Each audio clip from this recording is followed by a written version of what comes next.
Buenas tardes.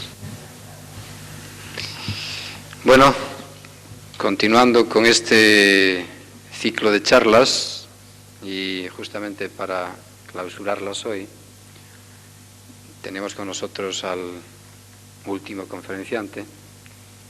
Quizá una de las charlas, yo diría que más atrayentes y más apasionantes, entre otras razones porque en principio para la inmensa mayoría de las personas creen entender que existe cierta contradicción entre el yoga y el cristianismo.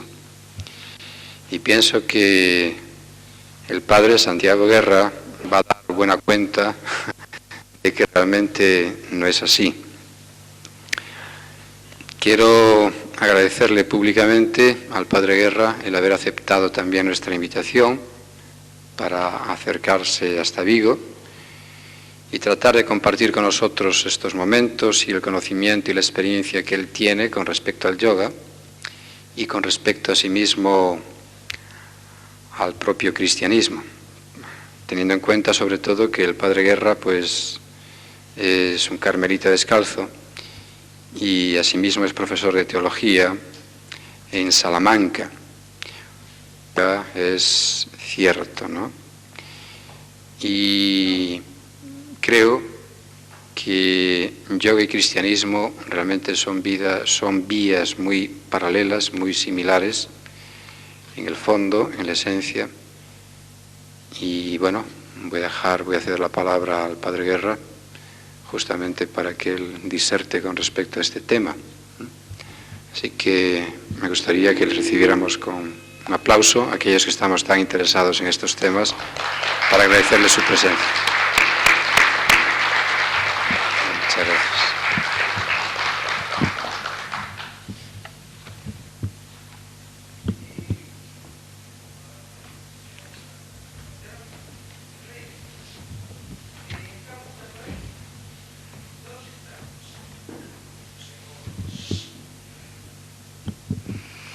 Señoras y señores,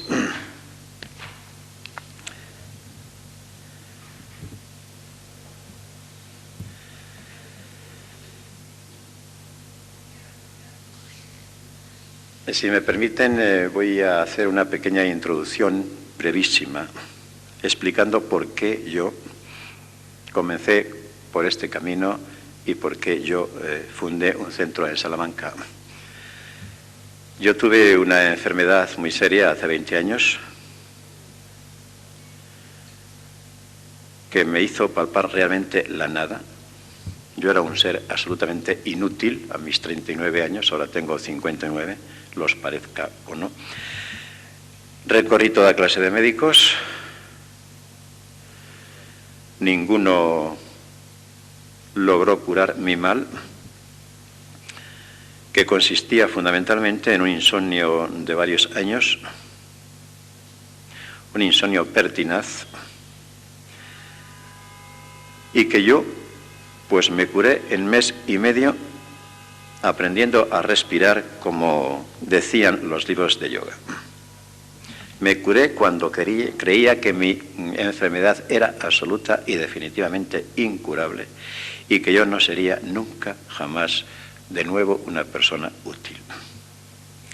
Comencé yo solito, porque en Salamanca no había nada de esto. Me compré varios libros, fui estudiando cuidadosamente algunas posturas, yo ni siquiera había hecho nunca gimnasia, y empecé la práctica también, con mucha prudencia, con mucho cuidado, y ya en un momento dado sentí la necesidad de ir a algún sitio oficial para que me enseñaran y me dijeran si iba bien o mal. Junto al estudio de los asanas y de la respiración y de la relajación, fui acercándome a otro tipo de literatura, diríamos ya más profunda, más espiritual del yoga, y como le contaba hoy a Madana, según iba leyendo, me venía continuamente a la mente que eso me sonaba a San Juan de la Cruz, el reformador del Carmelo, el padre, diríamos, de la orden a la que yo pertenezco. Vi entonces la similitud que había entre ambas tradiciones, la espiritualidad oriental y la espiritualidad cristiana y concretamente carmelitana, y cómo determinados aspectos de la espiritualidad oriental podían ayudar a revitalizar y a modernizar la misma mística cristiana, a presentarla con otro rostro, si queréis, más atractivo y más cercano a la gente de hoy. Este fue el origen de mi práctica del yoga, de que integrara en mi vida de oración y meditación determinadas técnicas o determinados aspectos de la espiritualidad oriental, y de aquí derivé a abrir un centro, diciéndome a mí mismo, si esto me ha servido a mí tanto y me ha ayudado tanto, ¿por qué no puedo ayudar yo a otras personas? Esa fue sencillamente la razón, y allí tenemos un centro muy concurrido que está haciendo mucho bien a mucha gente.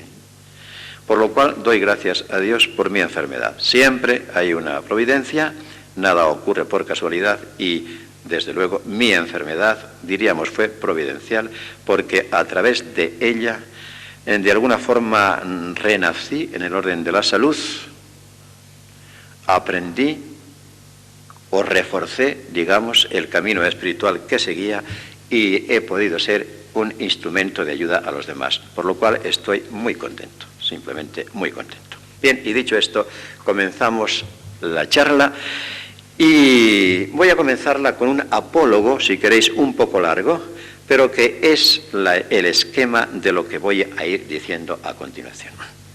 El apólogo es el siguiente. Cuentan que había un valle muy profundo, rodeado de una altísima montaña, con una niebla eterna que nunca desaparecía, por lo cual la tribu que allí habitaba y que no se había comunicado con ninguna otra tribu del mundo no veía nunca el sol. Pero naturalmente, aunque no veía el sol, la luz le llegaba. Y la gente se preguntaba y discutía y guerreaba, diríamos, pues filosofando, tratando de investigar de dónde vendría aquella luz del día que desaparecía misteriosamente por la tarde. Y lo que pasa en las disputas, nadie se ponía de acuerdo. Unos decían, seguro que es una lámpara que hay colgada allá, más allá de las nubes y más allá de la niebla. Otros decían, no puede ser, porque sentimos un cierto calor, entonces tiene que ser un fuego.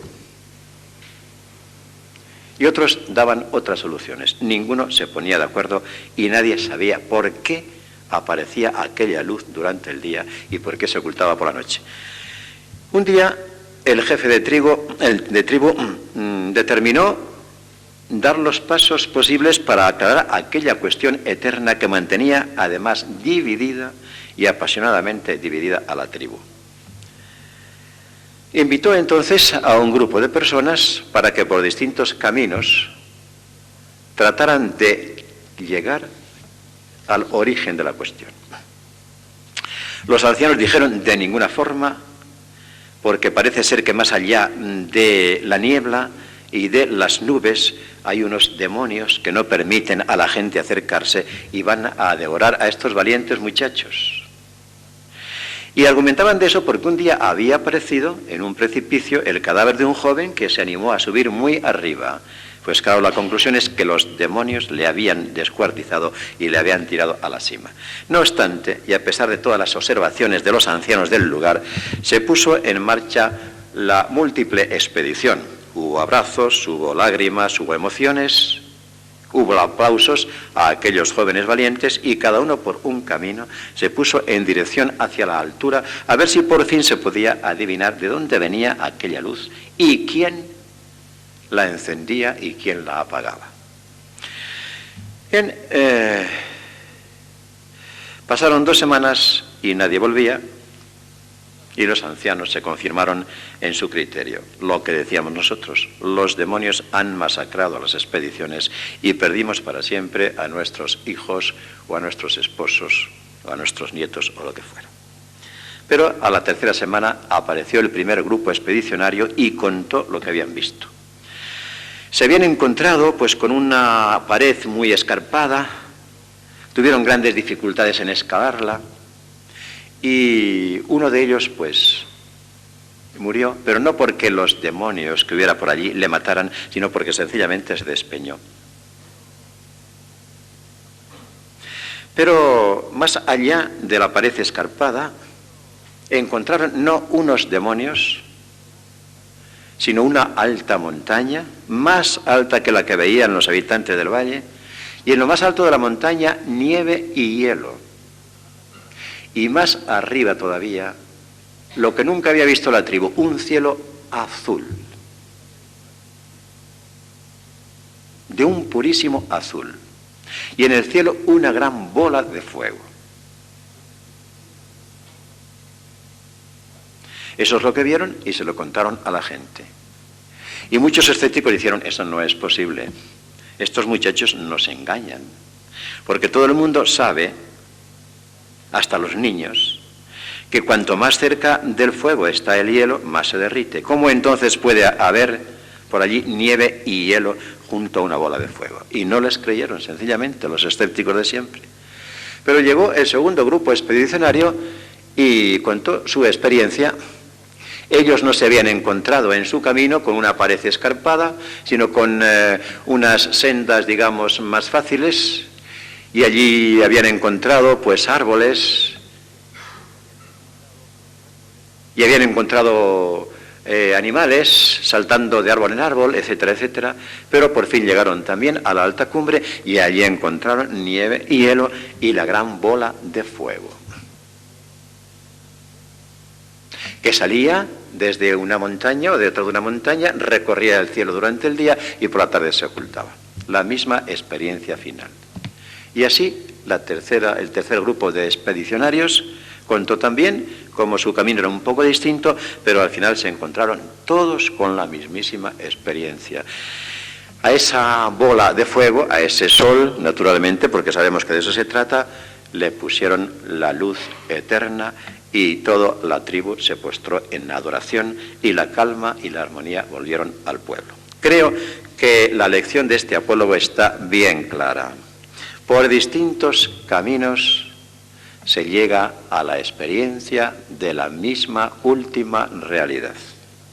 El valle lleno de niebla, pues es esta humanidad cubierta por la ignorancia. Una ignorancia que no le permite traspasar, diríamos, la capa gruesa de este mundo directamente visible y saber, por decirlo de alguna manera, lo que hay más allá de esa capa. Una gran ignorancia que cubre a la humanidad. Y esta humanidad se debate en cuestiones filosóficas que nunca llegan a ninguna conclusión clara. Unos dicen que bueno, esta luz que se ve en el mundo, que es la luz de la inteligencia, ¿verdad?, la conciencia racional del hombre, que no deja de ser una luz, aunque no sea el sol que descubrieron los exploradores, pues esta luz, o lo que es lo mismo, el hombre, es un producto de una materia ciega, del azar, de la necesidad. Otros dicen que eso no es lógico, que si en nosotros hay una luz y hay una conciencia reflexiva, pues lógicamente tiene que proceder de otra conciencia más alta, pero en realidad no se llega a ninguna conclusión clara. Y de aquí vienen tantas diferencias como hay en el mundo de opiniones, de ideas, de posturas. Pero hay unos exploradores que han sido los grandes espirituales de la humanidad, que están generalmente al principio de movimientos religiosos, que se han decidido a hacer el viaje, pero un viaje interior. Se han decidido a entrar más allá de las ideas que se mueven en nuestra razón, de los argumentos y contraargumentos que mutuamente se neutralizan. Y ahí, en el silencio más profundo de ellos mismos, acallando toda discusión e incluso toda pregunta puramente racional, se han visto a sí mismos como la luz dentro de la luz infinita y como el sol dentro del sol. Estos son los místicos, los grandes espirituales. Y de alguna forma todos han experimentado lo mismo. Digo de alguna forma sin querer con esto identificar plenamente las experiencias de unos y de otros. Los grandes rishis de la India, pues con sus experiencias dieron origen, o están por lo menos en el fondo de todo ese inmenso movimiento religioso que es el hinduismo, dentro del cual se mueve también el mundo del yoga. La experiencia que Jesús tuvo de Dios y que los discípulos de Jesús tuvieron de él dio origen a la experiencia cristiana y así sucesivamente. Esta gran y fundamental experiencia del fondo del ser, en el cual se encuentra y de alguna manera se palpa y se experimenta la divinidad, la última realidad, es la base de todas las religiones institucionalizadas, que por medio de ritos, de símbolos, de gestos e incluso de doctrinas tratan de explicar y de exponer a los demás la gran experiencia. Cuando estos ritos, estos símbolos, estas ceremonias, estos gestos, estas doctrinas rompen su unión con su origen, que es la gran experiencia de tipo místico, entonces todo eso se esclerotiza, se seca y en lugar de atraer puede repeler y en lugar de madurar a la persona puede sencillamente alienarla y vaciarla. Bien. Entonces, quiero decir con esto, antes de entrar ya en cuestiones más concretas, quiero decir que la experiencia de la última realidad, que muy normalmente se llama Dios, pero otros llaman de otra manera, es sustancialmente idéntica en todas las religiones. Sustancialmente idéntica. Y que, por tanto, los hombres de hoy, pasada la época de confrontación, deben tratar de acercarse y comprobarán cómo las diferencias tan inmensas que creían existir entre unos y otros se desvanecen. Y sin que deje de haber diferencias de matiz, o más que de matiz, eso no va a impedir en absoluto que se encuentren a nivel profundo, a nivel místico, a nivel espiritual. Esto es así, y esto pasa también con la relación entre el yoga y el cristianismo. Pienso yo, y creo que con un fundamento, que el hinduismo y dentro de él la rama del yoga y el cristianismo están más cercanos que el budismo y el cristianismo. En el hinduismo y el yoga, aunque no en todos los tipos de yoga, el absoluto Brahman, Dios, está continuamente presente, mientras que en el budismo se le deja a un lado. Dicen que ni se le niega ni le afirma, pero que esa aceptación de Dios como fondo del ser no influye en la realización del hombre. Entonces, el yoga y el cristianismo pueden llegar a entenderse y a acercarse mucho más que el budismo y el cristianismo. Bien, ha habido una época o de mutua ignorancia, de alejamiento ciertamente y hasta de enfrentamiento entre las distintas concepciones religiosas, concretamente también entre el hinduismo y el cristianismo. Esto ha obedecido sobre todo a esa etapa mental que ha recorrido la humanidad durante unos miles de años y que hoy está comenzando a eclipsarse para dar paso a una nueva conciencia que tiende ciertamente a despertar el sentido de unidad entre todos los hombres. Hay un gran historiador de la cultura, Jan Gebser, que ha escrito una obra monumental sobre la evolución que ha tenido la conciencia de la humanidad, sobre las diversas épocas de la conciencia de la humanidad. Cuando digo conciencia, no digo conciencia moral, conciencia del pecado, digo una manera de ver y de vivir la realidad.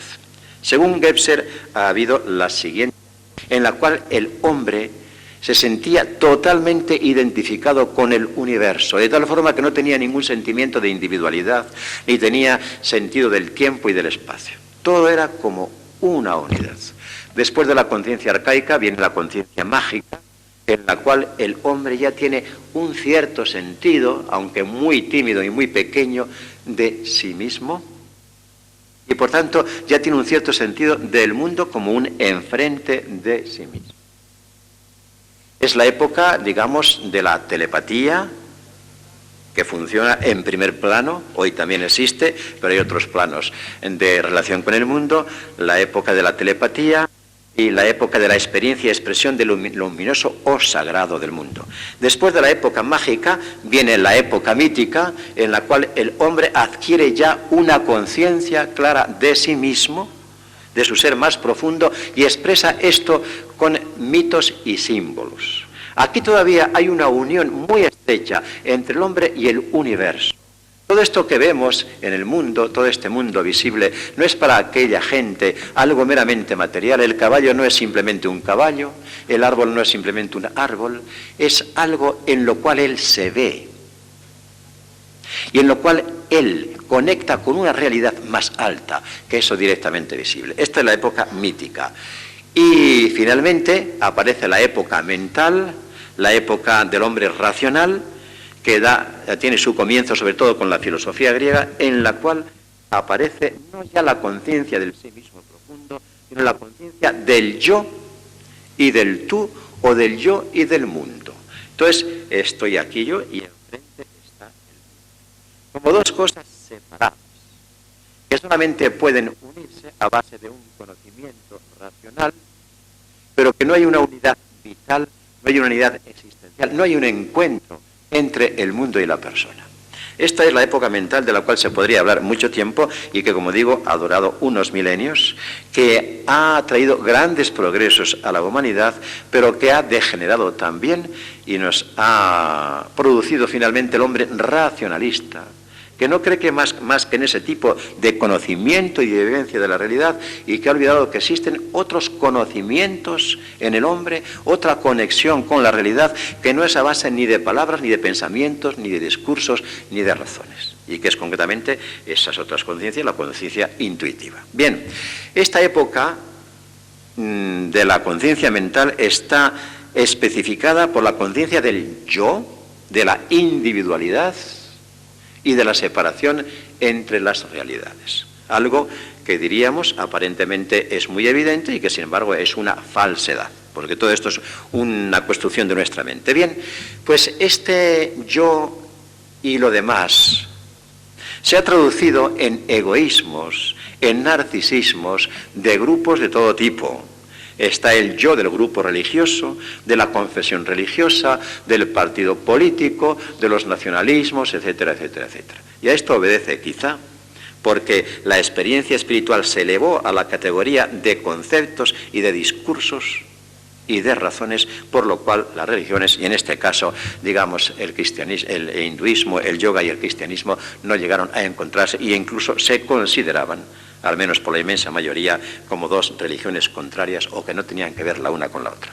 Hoy están haciendo una nueva conciencia que han anunciado profetas como Teilhard de Chardin dentro del catolicismo, Sri Aurobindo dentro del hinduismo, una conciencia en la cual el yo no va a estar en el centro, sino el nosotros, en la cual la totalidad, la unidad, va a ser lo que caracteriza esta nueva época. Es lo que llama el Sri Aurobindo la irrupción de la conciencia supramental. Y en este momento estamos, y ya se van dando signos de que esta conciencia va entrando poco a poco en el mundo. Tenemos en el orden político lo que acaba de suceder, el derrumbamiento de los bloques y un afán incontenible de la humanidad de entenderse por el diálogo, por la comunicación, etcétera, etcétera. En el orden religioso tenemos el encuentro de religiones. El Vaticano II, el Concilio Vaticano II de la Iglesia Católica, ha supuesto por primera vez una consagración de la ecumene que llaman, es decir, del universo entero humano dentro de una gran familia. El Concilio Vaticano II ha dicho expresamente no solo que respeta, sino que admira las grandes tradiciones orientales, concretamente del hinduismo, y dice además expresamente e invita a los cristianos y a los católicos a que admitan, conserven y propaguen los grandes valores espirituales, morales y éticos de la religión hindú y también su sistema de valores socioculturales. De esto podríamos decir mucho, pero ahí quede sencillamente el testimonio de un concilio ecuménico. El mismo Papa Juan Pablo II, que como sabemos no se distingue precisamente por su progresismo y que tiende dentro de la Iglesia Católica a la conservación de una estricta ortodoxia, el mismo Papa Juan Pablo II ha dicho que el cristiano tiene que respirar con dos pulmones, con el pulmón occidental y con el pulmón oriental. Y me parece muy acertada la frase de una hermana india, una religiosa india, que dice con mucha gracia: Dios, el rostro de Dios tiene dos lados. Nosotros, los cristianos, vemos un lado, los hindúes ven otro. Y ninguno de los dos ve el rostro completo. Solamente juntando ambas visiones, ambas percepciones del rostro de Dios, podemos llegar a ver ese rostro con una cierta plenitud, ¿no? Diríamos, podemos llegar a ver el rostro integral de Dios tal como se puede en esta vida. Los intentos desde el cristianismo por acercarse a los grandes valores del camino del yoga están ahí. El padre Lesó dominico, que murió hace unos años, se fue a la India, vivió en un ashram, en un monasterio, trató de integrar la espiritualidad hindú hasta el máximo e incluso adoptó un nombre propio de los monjes hindúes.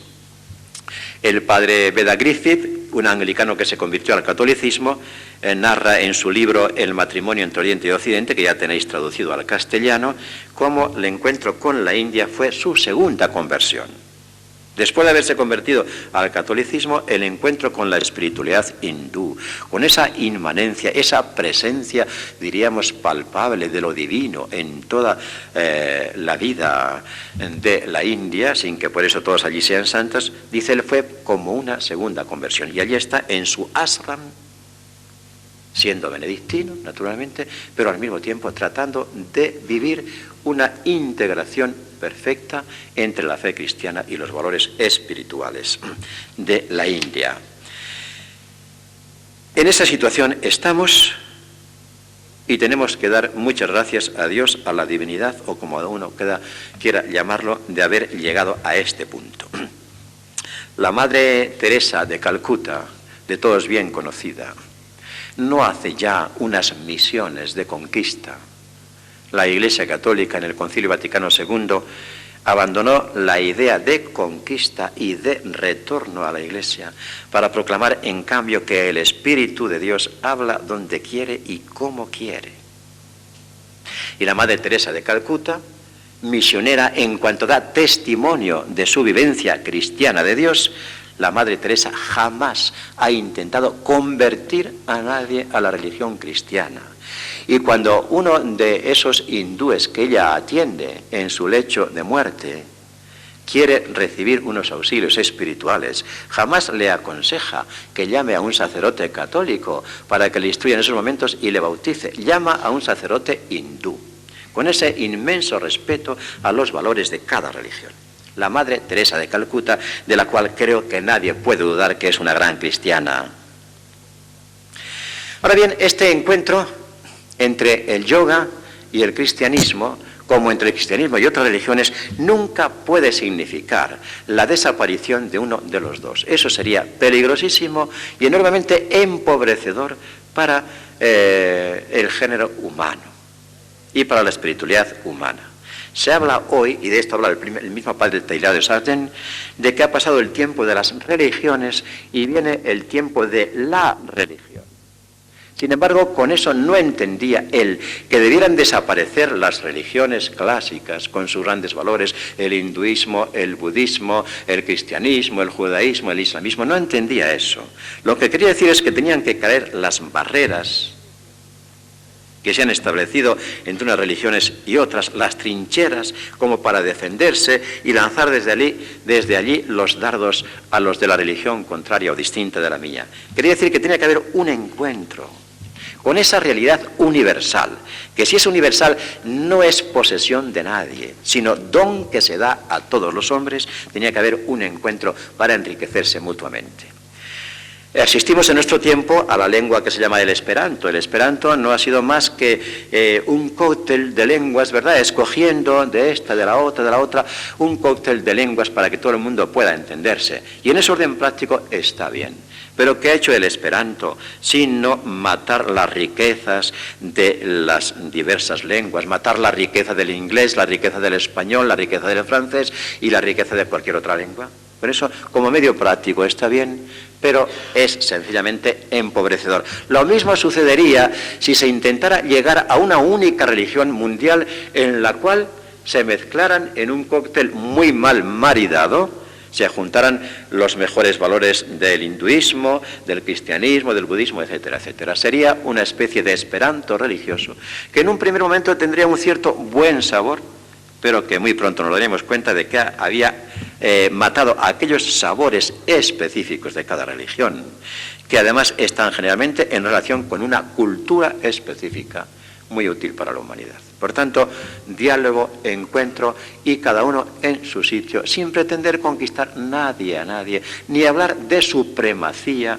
de unas religiones sobre otras. Y eso os lo digo yo, que no solamente soy un cristiano, sino un sacerdote. Y os digo también que esta idea va penetrando mucho en determinados círculos de la teología cristiana.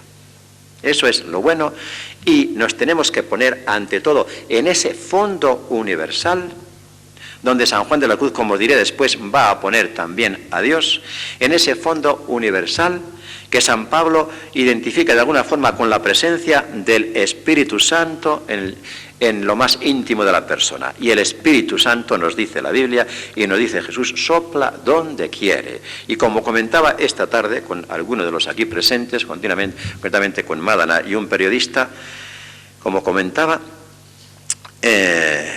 el Espíritu de Dios del que habla el Evangelio, el Nuevo Testamento, la Iglesia cristiana y también el hinduismo y el yoga con el Atman, que no es más que el Espíritu, el Brahma, presente en el hombre y manifestado en el hombre, el Espíritu a uno le puede inspirar buscar la verdad última por el camino del hinduismo y a otro le puede inspirar buscarla por el camino del cristianismo. Ante todo, tenemos que ser hijos del Espíritu y no de las barreras confesionales, que no quiero yo decir que sean malas, pero que pueden convertirse en barreras si no se ve más allá. Santo Tomás de Aquino mismo decía que los dogmas de la fe cristiana son dedos que apuntan a la luna, pero no son la luna misma.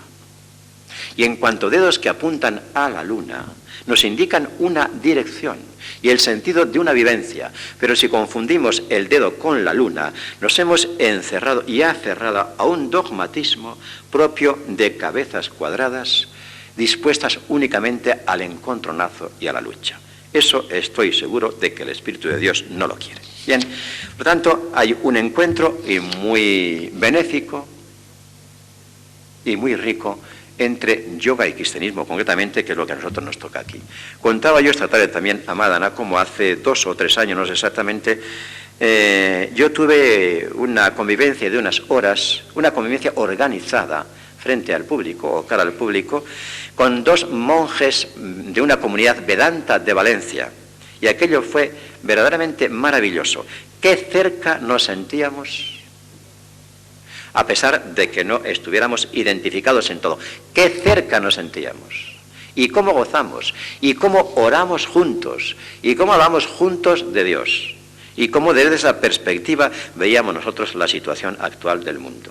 2 monjes vedantas en convivencia íntima con un padre carmelita descalzo. Entonces me di cuenta qué fantasmas surgen a veces en nosotros que nos separan de los demás. Unos fantasmas que deben desaparecer y entonces el otro será el que es y no lo que nuestros prejuicios han hecho de él. Bien, el yoga y el cristianismo tienen un objetivo común, un objetivo final común, que podemos resumir en estas 2 palabras: ver y amar. Ver y amar. Un objetivo común. Pero ver de verdad y amar de verdad. Diría, imitando un poco y en pan gracioso al presidente del gobierno, lo que el yoga y el cristianismo quieren es que el hombre funcione. Ahí está. Tiene unos ojos para ver, pero no ve, como decía Jesús. Tiene unos oídos para oír, pero no oye. Y tiene un corazón para amar, pero no ama. Entonces, es lo que se busca, ¿no? Hay un proverbio oriental que dice, cuando un ladrón ve a un santo, solamente ve sus bolsillos. Eso es lo único que es capaz de ver. Otra anécdota, un día sube un señor al autobús, allí va una muchacha, bueno, un señor, mejor dicho, sube una muchacha a un autobús, allí hay diversos tipos de personas y cada uno ve en ella una cosa. Hay un joven que la mira y dice, qué guapa es esta muchacha. Pero hay un ladrón que se fija inmediatamente en que lleva un reloj que vale mucho dinero. Y hay una viejecita que la mira y dice, caramba, caramba, esta muchachita ya podía ir vestida un poco más decentemente. Cada uno ve una cosa. Nadie vio a la muchacha. Nadie vio ni penetró en su persona. Cuando vemos a alguien, ya le hemos enjuiciado antes de conocerle. Estamos llenos de prejuicios de todo tipo que nos impiden ver y vivir la realidad en su justa y profunda dimensión. Lo que pretende el yoga y el cristianismo es que el hombre vea y que el hombre ame. Y para eso le dice que el camino es meterse muy adentro, en lo que se llama con un lenguaje más o menos común y de todas formas equivalente, el fondo del ser o el fondo del alma. El fondo del alma.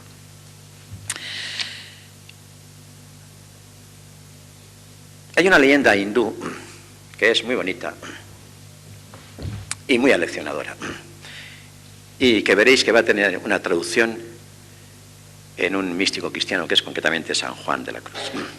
Porque ya os dije antes, me parece, y lo vuelvo a repetir, que las religiones se encuentran sobre todo a este nivel profundo de experiencia espiritual mística.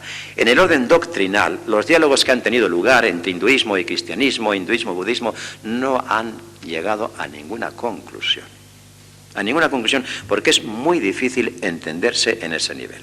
Pero en cambio, es más fácil entenderse y sentirse muy cercanos cuando bajan todos a esa onda común que existe en todo ser humano. Entonces, reaccionan y hasta parecen querer decirse, pero bueno, si prácticamente no nos diferenciamos. Cuando se sube al nivel de los conceptos y las doctrinas, entonces la cosa es diferente. Y no digo que no haya diferencias. Me parece que como corre mucho el tiempo, no me puedo detener en ello, pero si en el diálogo queréis preguntarme algo sobre esto, pues yo con mucho gusto responderé. En fin, la leyenda hindú que os iba a contar es la siguiente. Dicen que allá en los tiempos remotos, siempre en el principio, como se dice en los mitos, ¿no? Al principio los hombres eran dioses. Eran andróginos, eran al mismo tiempo masculino, femenino, hombre, mujer, no hombre y mujer, porque no eran una composición de uno y otro, eran a la vez masculino y femenino como dos aspectos de una sola realidad. Y así es también la imagen famosa del andrógino, ¿no? Que es el hombre que ha realizado plenamente su ser, que no es solamente un aspecto masculino ni un aspecto femenino, sino ambas cosas, ¿no? La doble energía. Bien, pero que eran tan poderosos por ser dioses que entonces en Brahma, el Dios Supremo, determinó partirles por la mitad a fin de quitarles fuerza y de que no se constituyeran en un gran peligro para él y los dioses, digamos, de su cielo. Bien, dividió al hombre por medio y con eso quedó solucionada la cuestión. Pero Brahma temía que el hombre volviera a recobrar su divinidad y que se volviera a convertir en un peligro, digamos, en un enemigo, en un competidor de la auténtica divinidad de él y de los dioses. Y por eso pensó dónde esconder la divinidad del hombre para que éste no pudiera encontrarla. Si vosotros en este momento habéis tenido un poquito de imaginación, recordaréis que en el mito, digamos, del paraíso terrenal, Dios expulsa al hombre de allí y pone a un ángel con una espada de fuego para que el hombre no pueda regresar de nuevo al paraíso. Es un poco, digamos, la misma leyenda, nada más que traducida dentro de un otro contexto cultural y religioso. Entonces reúne la asamblea de los dioses inferiores y les hace la siguiente consulta: ¿dónde podemos esconder la divinidad del hombre para que no pueda hallarla? Y le responden los dioses, pues nosotros creemos que en el fondo de la tierra, allí no va a bajar. Y dice Brahma, no, ahí no la escondo, El hombre es capaz de investigar el fondo de la tierra y encontrar de nuevo su divinidad, y no quiero. Bien, entonces, ¿dónde me decís que le podemos esconder? Y vuelve a responder y dice, bueno, si en el fondo de la tierra no está segura la divinidad del hombre, o no está seguramente escondida, vamos a esconderla en el fondo del mar. Y Brahma le responde, tampoco. El hombre es capaz de llegar al fondo del mar para encontrar su divinidad. Después de esta respuesta de Brahma, le dicen los dioses inferiores, pues francamente no sabemos ninguna otra respuesta. Ya no sabemos dónde se puede ocultar la divinidad del hombre para que no pueda encontrarla. Y le dice Brahma, ya se me ocurrió la solución. Vamos a esconder la divinidad del hombre en el fondo de sí mismo, porque estoy seguro de que no se le va a ocurrir bajar allí.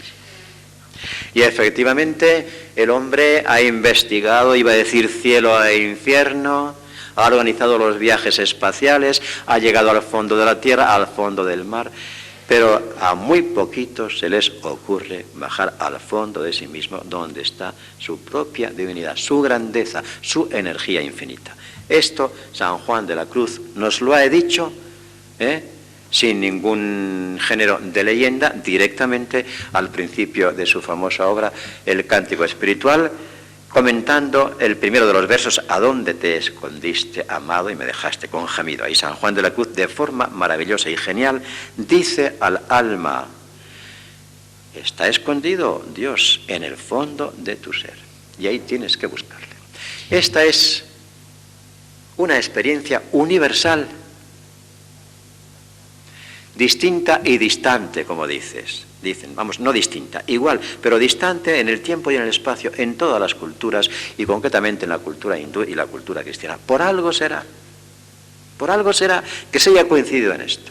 En ese fondo de su ser, el hombre es verdaderamente lo que es. Ahí halla su identidad. Ahí conecta, diríamos, de una forma directa con el campo de fuerza divino. Y ese campo de fuerza divino entra en él y le transforma y le convierte en una nueva criatura, el fondo del ser. Lo que las místicas llaman el fondo del alma o el absoluto, en el Vedanta, el Atman, lo llama la Biblia y el Nuevo Testamento el corazón. No el corazón en cuanto víscera, digamos, anatómica y fisiológica, sino el corazón en cuanto al núcleo más profundo de la persona. Ahí está el misterio del hombre, ahí está su esencia. El corazón, que es la capacidad que el hombre tiene de conectar directamente con la divinidad. Y por eso diría Jesús que el que tiene el corazón limpio ve a Dios. Solamente se ve a Dios con el corazón, con el fondo del ser. Y lo mismo se trata del escuchar la palabra divina, solamente se puede desde el corazón. Por eso el evangelista San Lucas, hablando de María, dice, guardaba todas estas cosas en su corazón, en lo más íntimo suyo. Y Jesús nos añadirá, todo se crea, se genera y sale del corazón y ahí adquiere su valor. O, si nace en un corazón malo, de ahí nace también la maldad de todo. Y en otra frase, y permitidme otra expresión del Evangelio, Jesús dice, si tu ojo está limpio, todo tu ser estará limpio. Naturalmente que Jesús no habla del ojo corporal. El ojo es el órgano que ve, y el órgano que ve es el corazón, como dice él en las bienaventuranzas. Esto es lo que nos dice la mística yoga y la mística cristiana.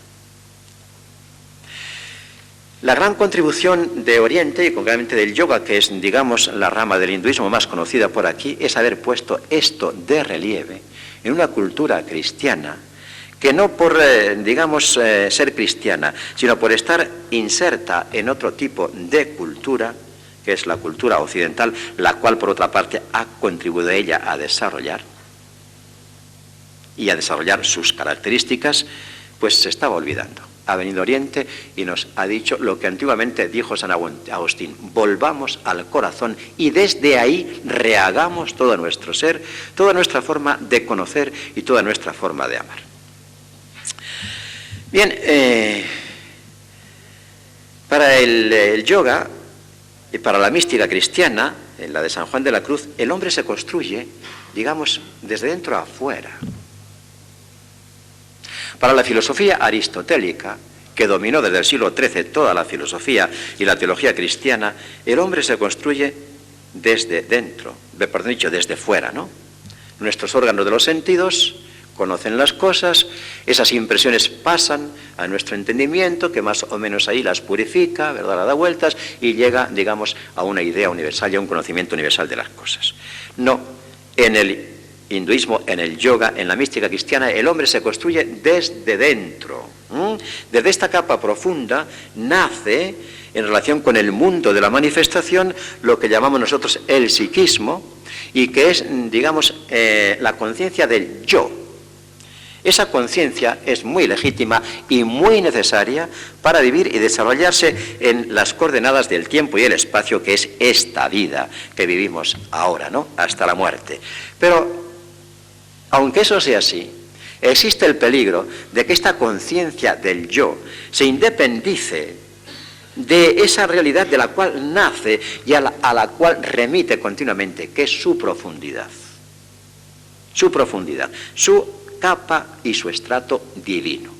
Cuando este psiquismo, esta conciencia del yo se identifica, entonces se convierte en una conciencia falsa, ilusoria, que tiene con el mundo externo una relación también ilusoria, falsa y alienante. Y esto es lo que sucede en la inmensa mayoría de las personas. Viven de las impresiones sensibles, de ahí sacan, digamos, unas ideas, o nuestro entendimiento, según la filosofía de Kant, aplica sus categorías a esos fenómenos que conocemos, y en el mundo de lo puramente fenomenal, de lo puramente aparente, de lo puramente superficial, nos movemos, existimos y nos relacionamos con los hombres y con las cosas. Esta es la tragedia del hombre que Oriente llama ignorancia.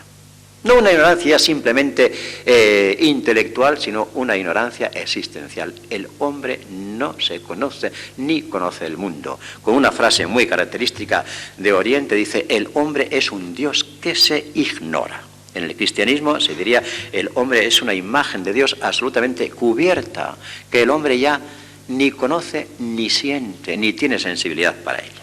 Bien. En el cristianismo se habla de una caída, pecado original. En Oriente, en el yoga, se habla también de una caída, y la caída consiste precisamente en un sentido profundo, más allá de su expresión mítica y simbólica, consiste en que el hombre se ha independizado en su forma de conocer y de amar de ese fondo del cual debe salir todo. El mismo psicólogo Jung, que tantos valores encontró en la espiritualidad oriental, unos valores que él intentó integrar en la cultura occidental, él decía que Oriente es un correctivo del excesivo intelectualismo de Occidente. El mismo Jung nos habla claramente de que nuestra conciencia racional, que es la que, digamos, funciona realmente en nosotros, aparte de ser una pequeña conciencia, solo una forma muy pequeña de conocer, de ver y de vivir el mundo, esta conciencia racional nace de las profundidades del hombre, del fondo de su ser, o de ese sí mismo que él llama. ¿Bien? En esta situación, tanto el yoga como el cristianismo, sobre todo en su corriente mística, intentan emprender un camino de retorno para reganar la raíz, desde la cual conocer y amar. Un camino de retorno. Os voy a poner un ejemplo para que lo que digo pueda quedar más claro. Vamos a poner lo que queráis: un árbol, una flor, un hombre, lo que... Vamos a poner un árbol.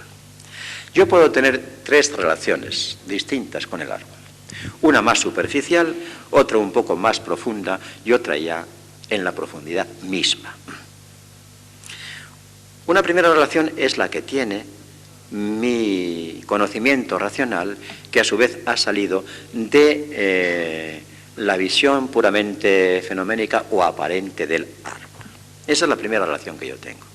En primera es una relación que va de mí a él, o más que de mi razón, de mi capacidad de conocimiento científico, como queréis llamarle, en orden a conquistar cognoscitivamente a esa realidad que en este caso es el árbol. Bien, entonces, ¿qué hace nuestro conocimiento racional? Vamos a suponer un científico, un botánico, analizando una flor, un árbol. ¿Qué hace? Pues analiza simplemente de qué se compone y nos lo describirá perfectamente, para qué vale, etcétera, etcétera. Eso es realmente una relación con el árbol, pero solamente una de las relaciones y la más superficial. En esa relación entre el árbol y yo no hay ningún encuentro de tipo personal. El árbol es un objeto que yo analizo, que yo domino, y al dominarle yo le utilizo, me es útil, me da fruto, etcétera, etcétera. Puedo cortarle, vender su leña, todas estas cosas. De ahí no pasa el conocimiento racional. No hay un acercamiento, un encuentro entre mi persona y lo que podemos llamar el alma o la profundidad del árbol. Pero hay otro tipo de relación ya más profundo, en el cual el psiquismo humano se halla en conexión con la misma profundidad del ser humano, del absoluto, del estrato divino del hombre. Es, por ejemplo, la relación que establece un poeta o un místico. Un poeta y un místico pueden no saber absolutamente nada de la composición del árbol y, digamos, de qué utilidad se le puede dar, de qué practicidad se le puede dar, pero se ponen ante él. Y ya no van ellos al árbol, ni van en plan de dominio científico y práctico del árbol, se ponen ante el árbol. Y al ponerse ante el árbol, con, digamos, el entendimiento callado y con una actitud contemplativa y, por decirlo así, de devoción, el alma del árbol, lo que él simboliza, esa realidad invisible que se hace presente en el árbol, va penetrando en el poeta y va penetrando en el místico. Y es así como el poeta nos puede hacer unos versos sobre el árbol que nos dicen muchísimo más que lo que nos dice el botánico, el científico. Y no digamos el místico. La visión que del universo tiene San Juan de la Cruz, la visión que del universo tienen los grandes risis, cómo lo viven, es inmensamente superior y mucho más bella que la que nos puede transmitir un científico.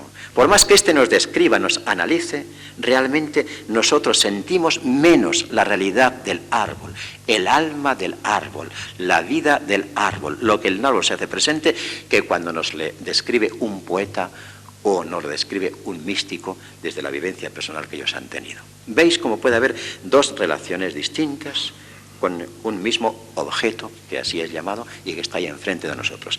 Ya en esta nueva relación no hay una distancia personal entre el árbol y el hombre.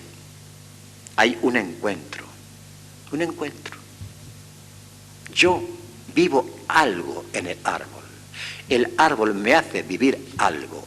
El árbol penetra de alguna manera dentro de mí y ensancha mi conciencia y mi vivencia y mi sensibilidad. Pero todavía aquí tenemos, por una parte, mi yo y por otra parte el árbol. Todavía hay dos cosas que se miran como dos enfrentes que se acercan y de alguna forma se compenetran. Pero se compenetran a un nivel más profundo que en el primero de los encuentros. Hay en mí una dimensión más profunda que la dimensión de la conciencia racional. Hay en el árbol una realidad más profunda que la que ve simplemente el científico. Pero en una tercera experiencia o en un tercer encuentro, he aquí que tanto yo como el árbol desaparecen. Ya no existe este árbol ni existe este yo que se encontraba con él. Entonces queda en la vivencia esa realidad inmensa, infinita, que se hacía presente en el árbol y en mí. Y ya no soy yo y el árbol, sino esa inmensa fuerza, esa inmensa energía, ese absoluto, Dios como queráis llamarlo, que se hace presente en el árbol y en mí. Ya ni yo ni el árbol estamos en primer lugar, está lo otro. Esa es la experiencia mística de profundidad en la cual de alguna manera se llega a una vivencia de unidad entre el hombre y el universo. Pero no el universo en la capa exterior que vemos, sino el universo en su profundidad, que es la misma que mi propia profundidad. Bien, pues para llegar a esto, y esa vivencia auténtica de lo que es el universo y el hombre, se impone un camino de regreso que no es nada fácil, tanto en el yoga como en el cristianismo. Un camino que podemos caracterizar como el camino de las nadas de San Juan de la Cruz. Nada, nada, nada, nada, nada, nada, nada, nada, con el fin de encontrarse con el todo. O el neti, neti, neti hindú, o el mu budista. Mu, una palabra que en ello significa también nada. Pero cuando ellos dicen nada, cuando el hindú dice neti, neti, y cuando San Juan de la Cruz dice nada, nada, nada, nada, dicen algo muy distinto de lo que nosotros entendemos, porque para nosotros la nada y el todo se contraponen, porque eso es lo que nos dice nuestra mente racional, mientras que en el fondo de la profundidad la nada y el todo se identifican. Por más extraño que nos pueda parecer, en esa vivencia se identifican. Hay un método del budismo, que podemos meter también aquí, junto al hinduismo y el cristianismo, un método de meditación que consiste en repetir mu continuamente, es decir, mu, nada, como os he dicho. Y el monje se tira horas y horas y horas diciendo mu, mu, mu, mu. Pero no solamente diciendo, sino tratando de vivirlo. Y llega un momento en que el monje ya dice, vamos, es lo que he leído yo, y la anécdota es un tanto graciosa, pero es verdad que el monje dice, decía un monje, ya no desayunaba yo, desayunaba el mu, la nada, el no yo, ya no paseaba yo, paseaba el mu, ya no dormía yo, dormía el mu. Es decir, llega un momento en que el yo desaparece, queda una nada, queda un vacío, pero un vacío que es una absoluta plenitud. Es el mismo camino en el yoga, en el budismo, en el cristianismo. Hay una anécdota que nos ilustra esto y que es la siguiente. No es propiamente del yoga ni del cristianismo, pero refleja muy bien el camino de los dos para llegar a la profundidad divina del hombre, donde está escondida su divinidad. Dicen que había un pueblo en que cuando llovía pues se formaban grandes barrizales. Bueno, como todos los pueblos antiguos que no estaban asfaltados, ¿no? Los muchachos se divertían mucho chapoteando, ¿verdad?, en los charcos, pero naturalmente llegaban a casa perdidos. Pero no solamente los niños llegaban sucios, sino también las personas mayores. Y las que pagaban las consecuencias eran las amas de casa, las esposas que tenían que limpiar los pantalones a sus maridos y a sus hijos, etcétera, etcétera. Siempre que llovía, se reunía el ayuntamiento y concluían que había que asfaltar el pueblo, que eso no podía seguir así, pero los barros se secaban y se olvidaba la determinación, digamos, del ayuntamiento. Pero un día de lluvia llega el alcalde a su casa, sucio, lleno de barro, y la mujer le dice, mientras no asfaltéis el pueblo, yo no te limpio los pantalones. Entonces el alcalde reunió a los concejales y les contó lo que le había sucedido y cómo no.